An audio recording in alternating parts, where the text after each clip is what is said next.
Coming to you live from the Cycle Bike Shop after hours, I'm Michael Clifford with my co-host Mannuel Corona, and this is the Social Pace Podcast. What's up, Mannuel? Not much. Had a full day. Ready to relax a little bit. Just talk about bikes. Awesome. Well, this is a little something that we talked about, about a month ago. I've been wanting to do a podcast personally for a while and thinking about topics that I want to discuss. What do I love talking about? What do I spend most of my time when I'm not with work? What do we spend most of our time talking about? You do it professionally, but you also do it as a hobby, and we can always do it. So here we are. Yeah, and it's a lifestyle. I mean, let's be honest. It's not about sport for me anymore.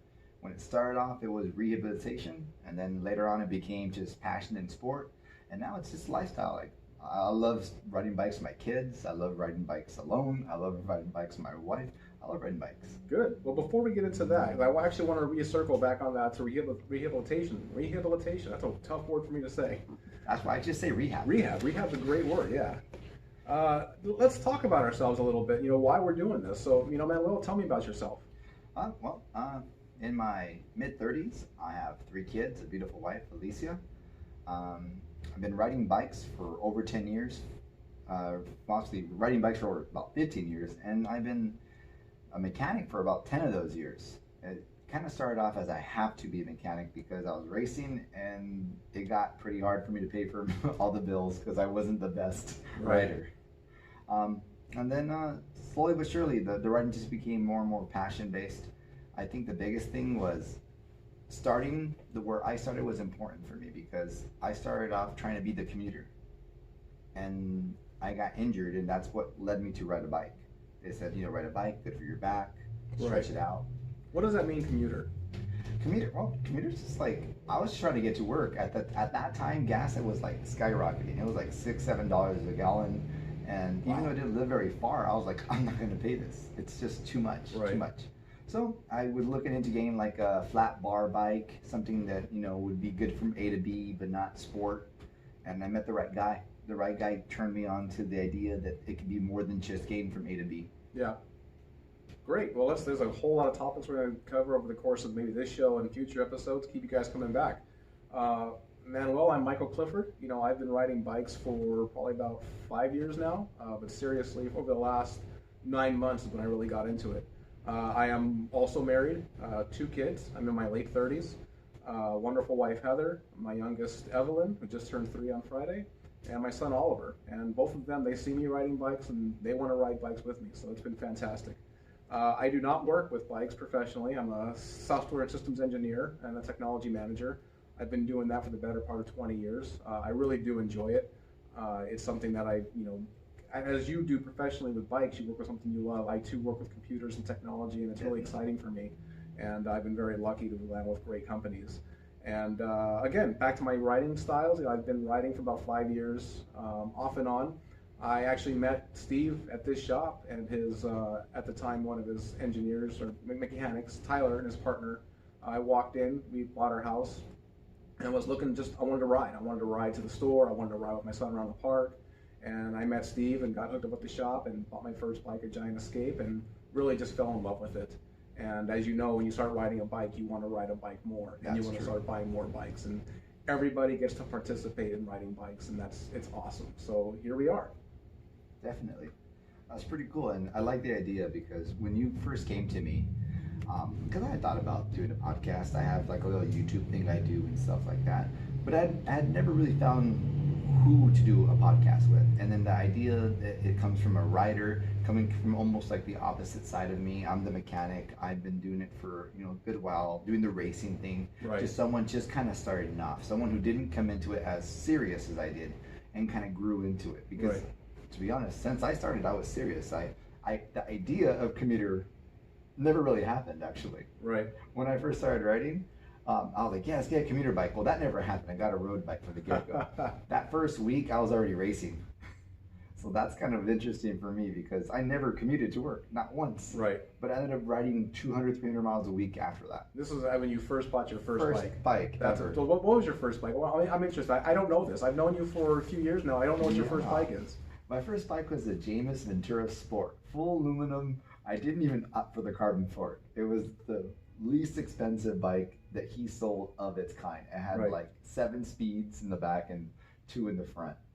and his name was Roger Hasper, and he was actually in a bike shop called Newhall Bicycle Company in Santa Clarita. Actually, Newhall, but Newhall Pass. that's right. And I got lucky to have gotten into bikes over there because there's so much riding to be held over there. Miles of bike path. Oh, Santa Clara is beautiful. It's up there. I mean, it's a commute from LA, but it's a beautiful. Everyone lots knows, of open land. and everyone knows it from Six Flags. Right. Yeah. So, but you have mountains everywhere there. You know, yeah, that's kind of why I started becoming a climber, even though I was not physically a climber. Right. It's just you fell in love with climbing because it's somewhere in between the like suffering and the beauty of the landscape. You just find yourself. Right. That's amazing. So, here we are. We mentioned we both want to start a podcast. And, to be honest, we came to each other. I thought about this. I had a brilliant idea of starting this one morning, usually in the restroom where I do my best thinking. And I was thinking, it would be great to do a podcast about bikes. Truth be told, I don't like touching my bike. I love riding my bike. Derailleurs are this mystical, magical creature that, I always feel like I'm going to, if I touch it or even look at it the wrong way, it's going to break, and here I am. And I just love talking about bikes. I come down, I talk to you, I talk to the rest of the guys, and, we could drone on all day about this and that, and I bring my bikes in and let you guys work on them, and I ride the crap out of them. Right, definitely. Yeah, so, I wanted to do technology podcasts before, but I've listened to a few, and I'm biased about it. And honestly, they get a bit boring after time. And cycling is something I could talk about, and I could talk about more. And I'm not really biased. I don't know what else is out there with regard to podcasts. So getting to talk about this, I can't do it by myself. And I'm thinking, I think Mannuel would be a great reference point, and a great co-host for this. Thank you. Yeah. So here we are. And our approach to this is, I'm the newcomer to the sport. It has definitely turned into a lifestyle for me, but I am relatively new. Like I said, I've been riding a bike for, all my life, but, really bought my first adult bike at, the age of 32 years old, and have been really riding seriously for the last 9 months. And, last week I accomplished my first century, and Congratulations. Thank you. And for those that don't know, a century is a 100-mile ride in one ride. So that was amazing. I'm participating in my first mountain bike race this Sunday. So I still, feel like there's a lot for me to accomplish. And Mannuel, you've been riding bikes professionally, and well, I wouldn't go. Let's as talk far as about say this. Professionally. Yeah. Definitely amateur racing. Or because competitively for sure. Right. I've been in USAC races and unsanctioned alley cats, stuff like that from the get-go. We had like a local group that we raced with, and there was like something to win. There was like you had to sign in and stuff. It was very official, but not USAC official. And USAC is like the governing cycling for the United States, basically. Anyone who's racing bikes in the US, basically, you go through USAC. There are other little branches and stuff, like more like grassroots type racing that happens around the year for all disciplines. Right. But USAC kind of takes on like they're like the main guys. Right. They're the biggest guys. Okay. So definitely, like I said, from day one I was racing, and now I race almost nothing at all. I do most of my riding now is more like just for the soul. I do a lot of gravel rides. I do a little bit of mountain biking. I have every kind of bike probably that there is to have. No, that's not true, but I'm working on it. Yeah. Definitely working on it. That's one thing you should all know is if you're listening to us and you don't yet own a bike, be very careful because it's very addictive. Buying a bike leads to having many bikes. Well, that's where the N+1 comes in. Right. So tell us about that, N+1. So I know N+1 really big in technology because it's, when you evaluate the complexity of an algorithm and what it takes, there's always this number, but there's always a bigger number, right? That N+1. Yeah, So it's tell a me lot about easier N+1 in bikes. bicycles. So in bicycles, N represents how many bikes you currently have. So N+1 is how many bikes you actually need. Right. So it's always plus moving. one right. more. Yeah. So you always get that one more, and then you're always still one at more. N+1. It never changes. Definitely. Right. So how many bikes do you own, Manuel? Is my wife listening? Maybe. 2 bikes. No, I have. I think she just tuned out. So honestly, how many bikes? I have about 4 or 5 working bikes that I ride. Right. I have about 8 to 12 bikes in my garage. Okay, that's fantastic. Yeah. It's and then it's one of those things. Some of them are just projects. Some of them are retired, kind of. Yeah. But all the bikes kind of have a place in my heart. I'm not the kind to keep one forever though. it's there because I'm gonna build a time trial bike again. Right. Someday. Right. How about you? How many bikes do you currently own now? So I currently own 3 bikes. One was the first bike that I bought here at the Cyclists bike shop. It's more of a commuter bike, a hybrid, if you will, a city bike. And then I also have my road bike, I consider more of a race bike. And then I have a mountain bike. In case you're not, whoever listening, if they kind of new to road bike, that's a drop bar handlebar. Drop bar handlebar, yeah. So it's funny looking handlebars that they're kind of flat and they drop into you. And oftentimes you see people riding around them turned way up in the air, and but. And contrary to popular belief, the geometry on those drop bar handlebars is amazing for your hands and your back. It's incredible. It's so once you learn how to get into those drops and feel comfortable riding there, which means shedding some front weight, which for me has been a difficult project of mine. For us. But yeah, so I currently own 3 bikes, and if Heather's not listening, I'd like to own 3 more. Right, there you go. That's so good. What was your first, this is why I love riding? This is the moment, I'm going to be doing this for a long time moment. So in my life or in my adult life? In your adult life. In your revisiting, because I think almost everyone has a similar first one where they get to ride and they're kind of free. Right. It's your first freedom, I think, when you're a kid. Yeah. But when you revisit cycling as an adult, it's a little bit different. There's still that freedom, but there's always that moment. What's yours? So that moment for me was when I started taking my city bike, longer distances. I really wanted to push myself. I initially bought it as a bike that I could ride to the store or ride around the park. And then you're right, that freedom factor, telling my wife that I'm going to go out for a longer ride and really pushing myself. At that time, 7 miles seemed like a long ride to me. So for me, I'm like, okay, I'm gonna go for a 10-mile ride. That 10-mile ride turned into a 15-mile ride and then a 20-mile ride. And as an adult, 32, 33 years old, riding a bike is probably the one thing that you have done as a kid that feels as thrilling as an adult. And it really puts you back into that child Definitely. mindset. And so then I'm riding, 15, 20 miles on this bike that's not really made for those distances. My hands are cramping up, my back's hurting, but it's just amazing to be out there and seeing people, and everyone waves to each other, everyone's friendly. You're with like-minded people who are maybe walking around, they're trying to be fit, they're spending time together. It was just an amazing experience. And to me, that's when I realized that I really do enjoy this. And this is something that I want to do more. I want to learn more about the sport. I want to find a bike that's not going to hurt my hands and make my back fall asleep. Yeah, I want to be able to ride longer distances. I want to go fast. I want to climb hills. I want to descend hills. And that's mountains. Really mountains. I want to climb mountains. I want to take myself to those mountains and move them. So that was really it for me.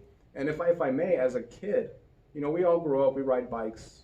It's so much fun, but I will recall an experience. I think I was probably 8 years old, and for Christmas, my parents, and I remember this, my parents bought me the Huffy Vortex. Ooh. And it had white tires, it had these gray foils on the back under the seat post. It just looked fast. And it had a plastic rear rim, so it looked like a solid wheel. The coolest bike for an 8-year-old. Yeah. It looked amazing, and I remember getting out from bed Christmas morning and seeing it there in the living room and just losing it. And I rode that bike all over my neighborhood. I rode that bike into the ground. And you rode that bike a lot alone. A lot alone. And that's it. I think that's the thing. That's that touching point where it's a sport. It's something you can do as a kid or an adult that you can do by yourself and totally enjoy. Yeah, exactly. That was for me what it was the most. And when I found myself in those moments where, I need a little bit of sanity. Right. And I need some things to think about. I found that going on a bike ride is that answer I'm looking for. Your mind, you're not thinking about anything, but in a way you're thinking about everything and nothing at the same time. It's a weird little I'm not sure what you'd call that. What would you call that? An awakening, perhaps. Yeah, maybe, yeah. So what was that moment for you? That defining moment where you got on a bike or you bought a bike. Just what was it? For me, it's pretty easy. I was, like I said, I was in Santa Clarita in the city of Newhall, and I had just got my bike from Newhall Bicycle Company. And Roger, I was talking to him because I had already done a group ride with them, and I couldn't even keep up. I didn't even make the whole ride. He's like, "Don't worry about it. Come on back next week. Try it again." Mm-hmm. And I was like, cool, sounds great. That's my attitude anyways. Just keep going at it, keep trying, chip away. Right. And eventually, I got to the point where I'm like, Roger, how do you guys get so fast in those hills, man? You guys just like zoom by me. When it gets steep, you guys are gone. And I mean, I was in good shape then. And I still couldn't keep up with that. I couldn't understand why. And he's like, you know what? If you want to get better at hills, climb more hills. Yeah. And I was like, it's just that easy. Just do it more. Just do more. Yeah. Right. So I started doing that, and I got to the top of a climb there. One of them, it's like a 2-part climb. The first part is called Bear Divide, and the second part is called Camp 9. The very first time I tried going up to the second part, which is Camp 9, I cramped and I literally tipped over. Oh, Like, fell on your bike. Fell on your bike. I was going so slow, it was more like a tip over. Right. Yeah. Basically, keep pedaling because if you stop, you're gonna roll backwards. Exactly, because it was steeper than I was used to. Mm-hmm. Eventually, after 2 tries, I made it. And when I made it, I had this beautiful panoramic view. There's like a helicopter pad up there. It's like the air kind of fireman. Right. Firemen, yeah. They have like an air division. Like that's the fire there. and rescue. That's folks? fire and rescue, probably. Yeah, that's called Camp 9. Yeah. So I got to see everything around there. Just that beautiful view. And it wasn't just the view alone. It was that I got here on a bicycle. I could see kind of where I started, way down there. And I'm like, oh my gosh, like I made it up here, like Right. on my own physical power, just me and my bicycle, no one around me, no one to encourage me. I did this. Mm-hmm. I accomplished this. That was it. That was the ultimate drug for me. Just hooked. Just hooked forever. Got you forever. I want climbs. I want to challenge myself. I want to keep writing. Right. That's amazing.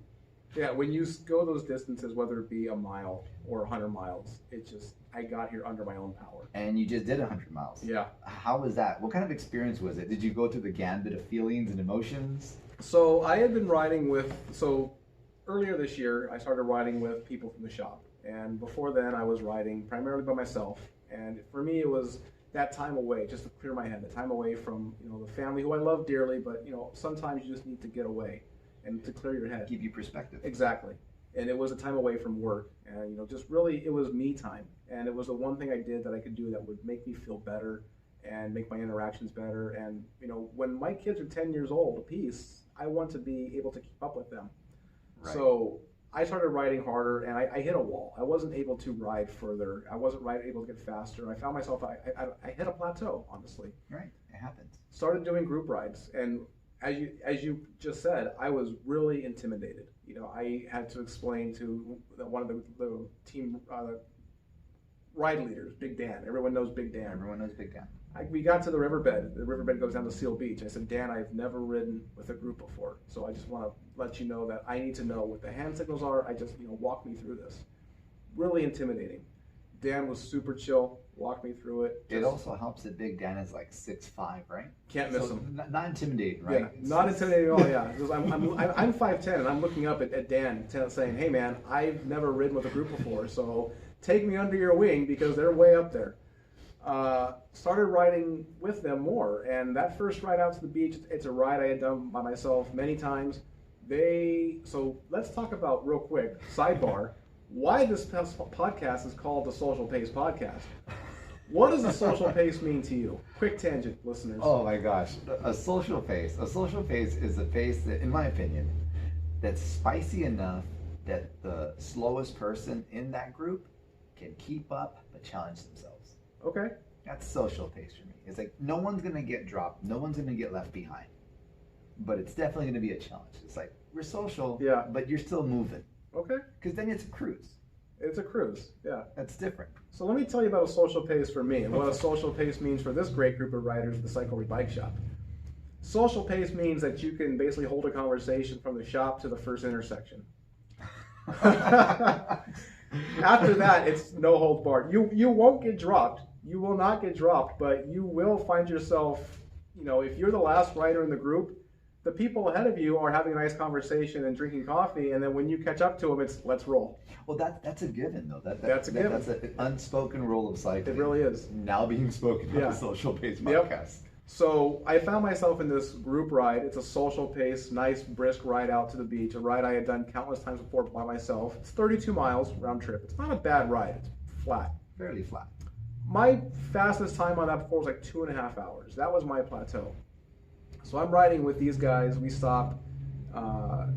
Dan gives me the rundown, riding two up, riding in a pace line, riding single file. These are the hand signals, let the rider ahead of you know, et cetera, et cetera. And okay, so we're moving, we're talking, and then Dan drops the hammer. And we're moving faster. We're probably riding faster than I've ever ridden by myself. Right. I don't know what the speed was. I did not have a cycling computer then. I was not looking at my phone, which was running Strava.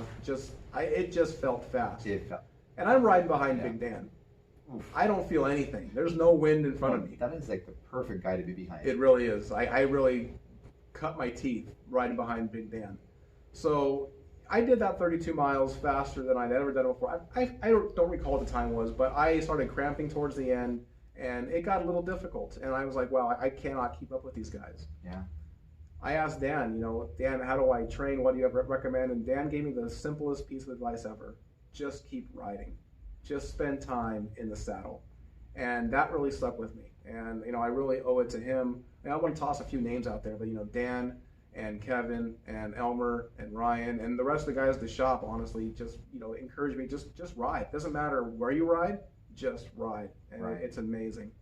So here I am, 9 months later, and just finished my first century down to San Diego. And let me tell you, it was amazing.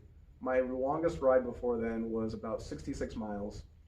Not bad. Not bad at all. Added a lot of climbing to those rides, so definitely built my endurance and strength up. The emotions, the first 70 miles, not too bad. You start out, you hit that quarter mark. You do realize you just said the first 70 miles. Not too bad. You're not really mile counting at that point. You're looking forward to the first 25. You get a quarter of it done. First 33, you're a third of the way there. 50 miles, it's halfway. You're halfway there. 66 miles, you're 2/3 there. That's how I'm kind of counting it. Mathematical mind. Yeah, that's me, very analytical. Yeah, definitely. Drinking a lot of Gatorade, eating a lot of, keeping the calories up, feeling pretty good. 70 miles comes in, and that's when I realize, hey, this is the longest distance I've ever cycled, and I still have 30 miles to go. I'm thinking, it's my ride to the beach. That's what I have left. Okay, no big deal. Right. Well, this is a ride from Anaheim to San Diego. It's a pretty flat ride, right? You get to mile 82, and you hit Torrey Pines. Which, by itself, not too intimidating. No, Torrey Pines, if you don't know, Torrey Pines is a golf course down in, it's in San Diego County. Right. It's 18 miles away. I can tell you this, it's 18 miles away from Old Town San Diego. There you go. It's not a bad climb. At mile 1, I'll do that climb all day long. When you hit this climb, you have 82 miles underneath you. It becomes a real test of just pure grit. So we climbed Torrey Pines. So you guys slowly and easily climbed Torrey Pines, right? Sure, yeah, you can say that. Until the group starts pushing each other, and here comes Steve, and I had a pretty good pace and lead on. So Steve is the owner of the Cyclery Bike Shop. He's the first person I met, when I got into cycling. And here comes Steve, just really laying the hammer down behind me, and I could just see it in his face, like, you're kidding if you think you're going to pass me or beat me up this hill. Right. And he passed me, so I ended up chasing him up the hill, and we got to the top, and it felt accomplished. So we're thinking, okay, good. To me, I've been told that's the part of the trip or the century that's the hard part. It's the hard part. That's the hard part. There's about 3 or 4 more kicker climbs after that. All the elevation. Oh, no. Those are the other hard parts. Those are the other hard parts, Yeah, right? So this ride from Anaheim to San Diego, it has the last 18 miles is where all the elevation is. And at that point, I just want to finish. But I finished. It was my first time did it. I did it in 5 hours, 59 minutes. I'm very happy with that time. Good for you. It was amazing. I can't wait till the next one. It was just, it's like that moment you had when you climbed that first hill, that you couldn't finish, and you get up there. I'm thinking that I started in Anaheim, California, right, and I am now 5 hours, 59 minutes later down in San Diego, sitting in Old Town with a great group of people that Steve put together, enjoying a beer, eating a good dinner. We rode down there. We rode our bikes down to San Diego. That sounds great for pretty much everybody. I think. It's An amazing. accomplishment followed by food and beer. Yeah. that's a great Saturday, right? Yeah. I mean, tell me about a Saturday that's better than that. Probably not. Probably not. It really was amazing. So that's, listeners, hopefully you can tell that, we really, really enjoy doing this. And it's funny because when you meet people that cycle, they love talking about it.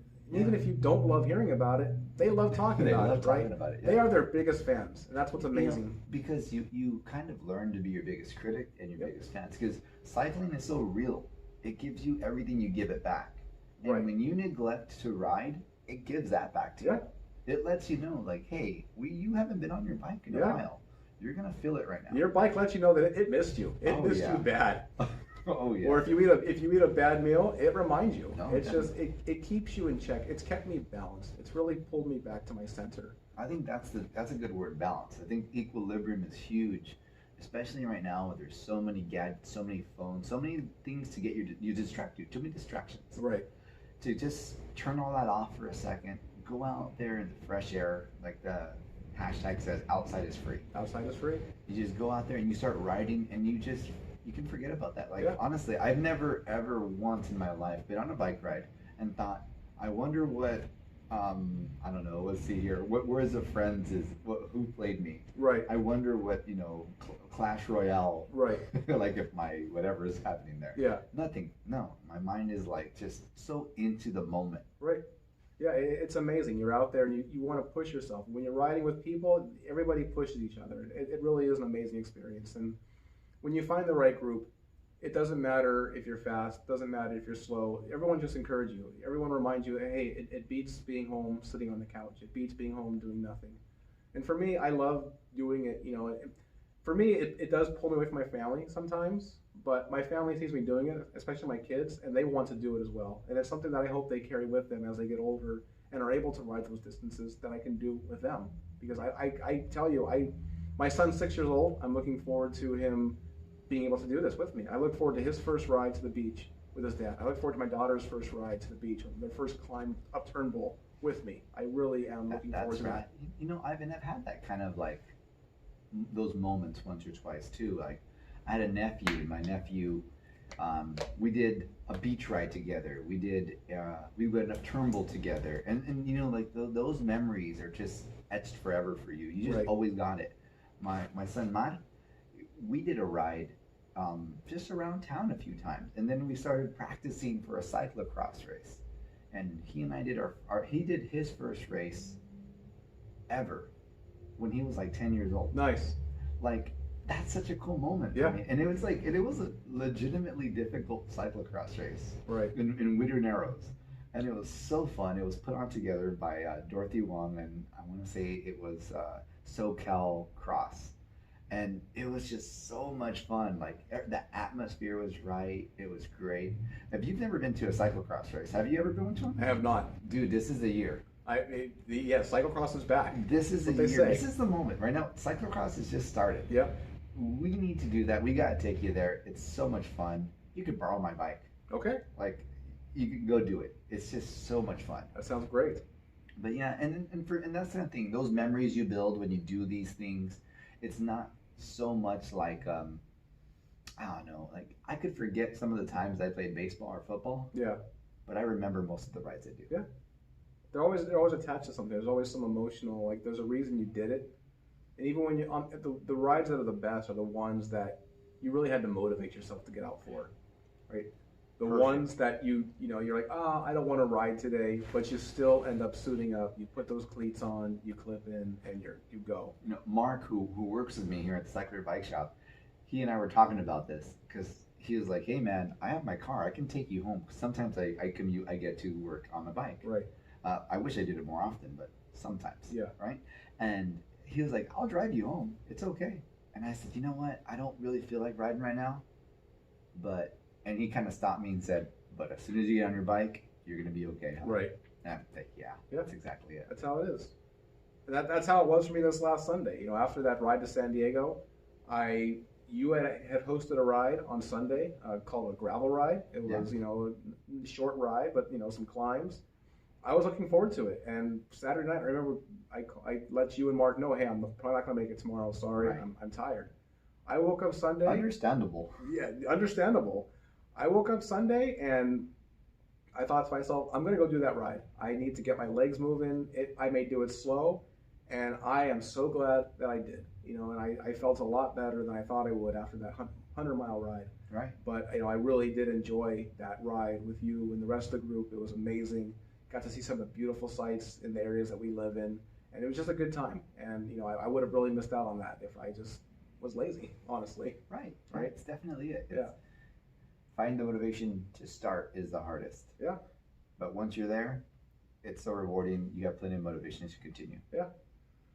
So, Manuel, I think we should talk about real quick, our listeners have dealt with us or, put up with us for the last, I don't know how long we've been recording for, but we haven't taken time. We have something to learn for. Something to learn for, yes. Yeah, learn from. You gotta learn from that. So, but, this is a podcast we both feel very strongly about. We're very excited to do it. And, we hope that you, stick along for the ride, no pun intended, but we're fully intended on my side. Fully intended on him, maybe.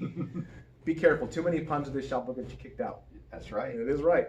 So, what is this podcast really about? Do you want to, let's talk a little bit about that. Oh, I think it's kind of that bridging that gap, because how does one go from kind of starting out in this kind of becoming like a cyclist in general? It just sounds like a weird thing, like a weird transition. Like, well, I'm not a cyclist. I hear that a lot when people come in. I want to ride bikes, but I'm not a cyclist. Right. And it's like, but you are. Everyone can be. Everyone already is. If you ever ridden a bike, you're in. It's a club that has one requirement. Have you ever ridden a bike? If the answer is yes, then you're a cyclist. Right. If the answer is no, it's super easy to ride. Right. So it's just like riding a bike. And you never forget how to do that. And you never forget how to ride a bike. That's a great point. And for me, it's really, don't feel afraid to go into your local bike shop. We will refer to that over the course of this series, by L.B.S. You'll see it on internet forums. You'll see it on, your articles. Your local bike shop, go down, talk to the guys there. You'll learn something. Don't be afraid to ask questions. They're there to help you. They are cyclists at heart, right? They work on the bikes, they ride the bikes, they know everything there is about the bikes. They are willing to help you. Definitely. It's always a group too, because whatever we don't know or I don't know specifically, I have so many ways to learn from here. Like we constantly say at my shop here at the Cyclist Bike Shop, we're always saying, if you're not learning something today, you're forgetting something today. Right. So we're always looking for that question to come in that kind of stumps us. Right. And when that comes in, it's almost like the most exciting part of the day. Right. It's like, all right, I'm going to learn something today. I'm going to figure this out. I have enough skills. I have enough knowledge that I can figure this out. And it's really rad. It makes for a better mechanic. It makes for a better experience for the people coming in trying to get their bike fixed. When you guys can just have a conversation, a normal conversation, like just two people, two human beings. Yeah. So no matter where you live, this show is all about, encouraging you, go out, ask the questions, and the best resource you can find is to go down to the local bike shop wherever you may live. And I will add this, when I started, I went to almost every local bike shop, and I went to every local bike shop in Santa Clarita. I visited 6 or 7 of them. Right. I found the one that he understood me, the conversation felt right. It was less about what bike to buy and more about just what's up, how you would you want to ride, where, right, what kind of bikes are you into, do you like this look or that, so many real questions that just have to do with just more about you as a person than just the basic part of, oh, you want to ride a bike, I have bikes. Right. So that was huge for me, and I think thanks to Roger and Newhall Bicycle Company, I want to pay it forward. I had such a great experience of actually meeting someone that when someone comes to our shop here, I want to meet them. I want to find out what they like. Right. So I can direct them and hopefully they can have as much fun as I've had. Yeah, that's awesome. That's really encouraging, and that's what really gets people, and that's why I come. My wife calls this place my second wife. She calls my bikes my girlfriends. She calls this place my bar. And honestly, I would much rather be here than sitting in a bar. Sometimes, maybe it depends on the situation, but it really is amazing, and the recreational, and just it's entertaining. It's fun. It's fun for me. So what can they expect, or what can our listeners expect over the next few episodes? We put some topics together. We hope our personalities jive well enough with each other. We're going to talk about what we ride. We're going to talk about what we want to ride. Why we ride, why we love cycling. That could be a whole episode in itself. We both touched upon it. Yeah, right. Definitely scratched on the surface. Yeah. So and it's at the end of the day, we really want to help you, the listener, understand why you may love cycling if you don't love it already. Yeah, definitely. Because if you're kind of toying with the idea, I want to ride a bike, we want to give you a good vibe on to what it's like, what to expect, why it's been so fun for me personally, right? And you, of course. But there's questions in there that, there's going to be interesting topics I want to talk to about as well, like what to expect when you walk into a bike shop for the first time. If you're looking for a bike, what are the questions to ask? What's going to help you kind of figure out what kind of bike's best for you? Right. Things like that I feel very comfortable with because I do it like every day. Yeah. So. Yeah, no, keep it up. It's amazing. So that's it. I think this is a good conversation. I mean, Mannuel and I can talk for hours more, but we have to make this, not droning on to you, the listener. Right. I mean, we really could go on and on, but we want to make sure we have enough episodic content to keep everything going. Yeah. The original idea, remember, was a marathon. Right. Just start and keep going for a month. Yeah. But that wasn't a good idea. Yeah. It could be the Century podcast. The Century podcast. Just keep going. Just keep going. You're halfway through. Let's keep going. So that's it. I think that's good for the first episode. And thanks for listening. Take care. Take care. So I'm still recording, by the way. Cool. We can cut this part out, but this could be part of the recovery spin. Yeah, definitely. So just the a few minutes of chatting afterwards. Yeah. To any feedback we might have for each other. We can also fill this space later on with if people reach out with questions they want to answer. Like, hey, right on. Yeah, that makes sense. Yeah. So I think, of course, we'll have to listen to this. If this part makes it into the show notes or the show itself, right? I think it's a moment to critique ourselves. What time did we do there? I don't know. Let me see. Like, do you have an idea at least? 36 minutes. That's pretty solid. Pretty good. That's pretty. I felt longer. I wasn't sure. I was afraid to look. I don't have it up because I was afraid to look. So I was banking that I would look, and it was like 10 minutes. I was like, wow. It felt like we've been here all night. Is it midnight right now? And then, of course, like you said, it's going to be one of those things where, like, I'm only a tenth of the. Yeah, it's like, oh my gosh, we have 15 more minutes There's to go. so much going on, right? But no, we're at 37 minutes right now, so I'm pretty happy. I want to go back and listen to it. Mm-hmm. I find myself being too formal at times, and I need to remember to keep this more conversational. But that's kind of who you are, anyways. You're the formal dude. Like, when I met you, you're a handshaking guy. Yeah. Like, it's who you are. I think the formal's cool. Okay. Maybe I'll roll with it. I think the formal's you. So okay. I wouldn't change that. Okay. I think just be you. Yeah. And I mean, you've been my friend because of it. Yeah. So I think we're good on that part of okay. it. I think for me, it's almost like I forget to talk. I get kind of interested in your story, and I was kind of forgetting to talk. That's because this is a conversation between you and I. I've never done a podcast, so I find myself nodding in agreement or shaking my head in disagreement. Totally, I'm thinking the listeners, they can't see that. No, right? no, so they can't, unless they check out the YouTube video, and then they get a little bit extra. Right. Yeah. Right? Then you can see us two lazy, flabby butts sitting around in bad posture and everything. Adjusting my shirt because it's too tight. Yeah. By the second show, you'll see us sitting more proper. Right. I'm looking in a business suit to kind of represent myself better. Or wearing our kits maybe. Oh, the kids pull it all in. That's all, man. There's no filter. There will be an episode just about the kit. Right? Oh, dude. You know what's funny is. I'll touch on it now, but in this bike shop, we have a bet for how long it's going to take to someone to wear a kit. Really? Based on the vibe we get off them. Because sometimes you get that vibe from a person, they're just totally going to be about it. You know it. Like you meet someone, you're like, this dude is going to be so in love with riding. You can just tell from the get-go. But they're like, but I don't want to wear that spandex stuff. It's always spandex. They always say it's not even spandex, is it? It's lycra. It's lycra. There's some spandex in it's there. It's lycra spandex. It's like. It's like. Right? It's two. You get two more. Two more. So and then we start thinking like, how long? Yeah. Yeah, and it's always a short timeline. Yeah. For me, it was like I always, I thought there's no way. And really? Yeah, and then when I started riding more, I bought the shorts. The shorts were the gateway drug for me. And when I bought the shorts, it was me on my Giant Escape, city bike, in the shorts, and I waved to every cyclist out there. I waved to every Peloton. I felt like, I'm part of you, and they're looking at me in these, Pearl Izumi shorts, a T-shirt, and this city bike. Like, who is this guy? Right? Like, what?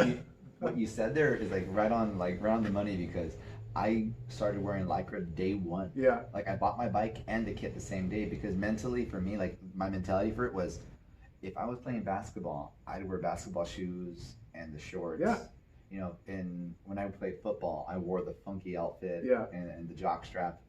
Well, cycling is this. This is it's a kit. Yep. It's you wear your bibs and your jersey, Yep. your shorts and your jersey. So from day one, I was like all about it because it made more sense to me. It was kind of like the uniform. Yeah. Well, once you, if you don't love it, you'll learn to love it. Because now I will get home from a ride, I'll do yard work in the kit. I'll make breakfast. My neighbors all know that I'm the guy that's watering my tomato plants in my kit. Just It's amazing. Yeah, if my wife didn't kick me into the shower, telling me I smell like a gym closet, I'd probably wear it the better part of the day. Right. No joke. I wore my bike shorts to a holiday party one year. Oh my gosh. Yeah, because it's just so flattering. I've done a bar. Have you done a bar? I've done a bar, yeah. I once went and had a beer in my Lycra. Everyone stopped, turned around. It was like that moment from the movie where the door kicks open. Yeah. And here comes this like at the time, skinny guy in Lycra, and they're like, and of course I said, give me like 5 shots of Jack. Yeah, because you gotta just. You had to like just make up for it. Yeah. No, I just had a beer. Yeah. It reminds me, and one more on this.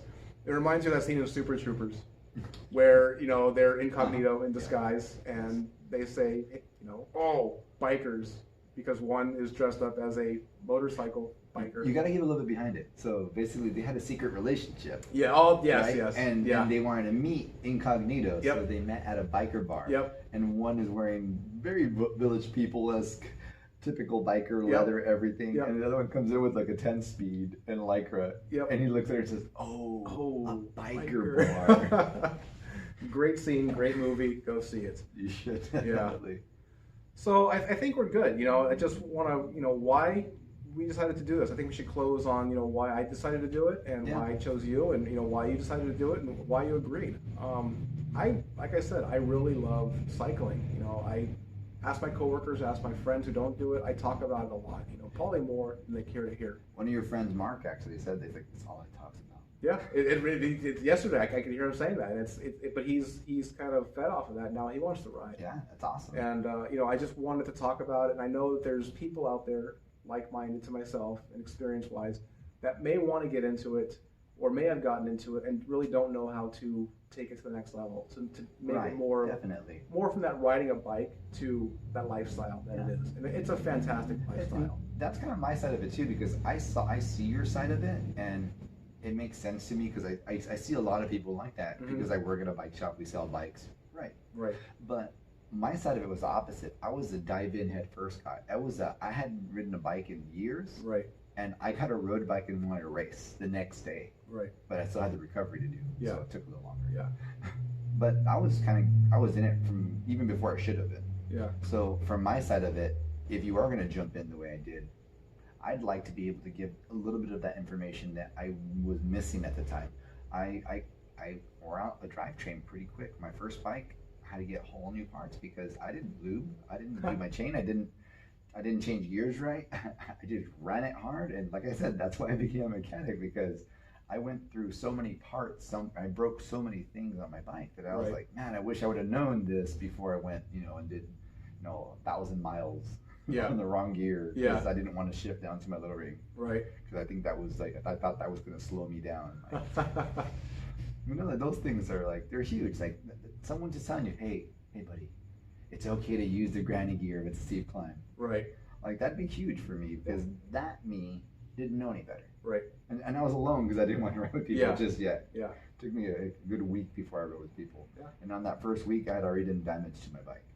Yeah, it's if you don't know how to use a tool, if you use the tool the wrong way, it's going to happen. And unfortunately, a lot of times that'll result in injury to the individual too, which is even worse than and touching on the why I said yes. Well, I've always fed off your enthusiasm and just knowing you, meeting you here, and as a from mechanic to someone bringing in their bike to get fixed. Like you kind of like are more listening to begin with. A lot of times that's what you get. You listen to what the problem is, and you're like, in my head at least, I'm like, rather than thinking this, I can fix this, I can fix that. Okay, there's having that problem. That might just be a shifting error. Right. And I'm trying to kind of diagnose the problem as I'm hearing it, and then I go and I take the bike back and I work on the bike. But when I met you, you just started a conversation with me. And I knew right there, like, that's rad. Like, I dig that because that's the best kind of like communication. Right. So definitely, like, when you ask me, do I want to do a podcast? I'm like, well, I love bikes. I love talking about bikes, and I like talking to you a lot. Right. So heck yeah, why not? Let's do it. Awesome. I'm glad we did. I'm glad we're here, and we hope that our listeners enjoy it as much as we do to keep coming back for more. Yeah. So I guess that was episode 1 of the Social Pace Podcast. Episode 1 of the Social Pace Podcast. Thanks for listening.